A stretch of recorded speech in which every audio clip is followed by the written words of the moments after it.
গগনচুকি ফলসের পথে বেরোনোর প্ল্যান হলো, কিন্তু বেরোতে প্রায় অনেকটাই দেরি হয়ে গেল বাড়ি থেকে। NH 948 হাইওয়ে ধারে থেমে লাঞ্চ করলাম। সময় তখন প্রায় দুপুর 2টো।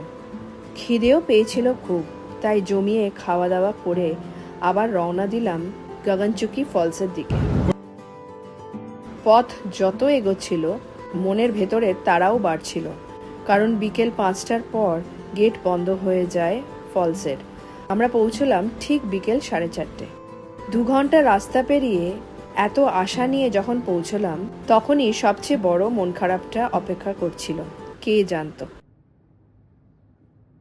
ঝর্ণাটার প্রায় জলই ছিল না। খুব সরু জলের ধারা শুধু নেমে আসছিল পাহাড় বেয়ে। দেখে সত্যিই খুব মন খারাপ লাগছিল, কারণ গত গরমে যখন এসেছিলাম এই একই জায়গাটা যেন জীবন্ত ছিল। জলের শব্দ সব কিছুই ছিল অন্যরকম।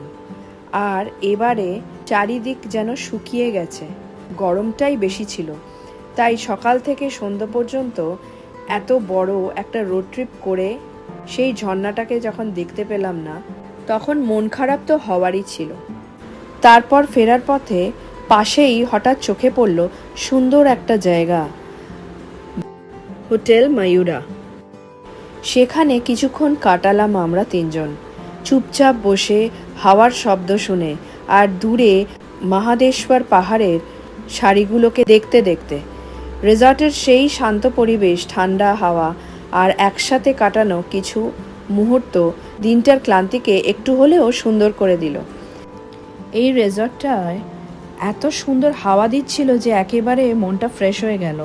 চারিদিকে সবুজ ভরা প্রকৃতি, শান্ত পরিবেশ আর সেই জোরে জোরে হাওয়া। সত্যি বলতে কি, জায়গাটা ছেড়ে আসতে ইচ্ছা করছিল না।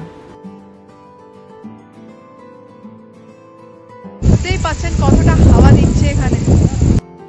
তারপর সন্ধ্যে 7টা নাগাদ ফিরে আসার পথ ধরলাম ব্যাঙ্গালোরের দিকে।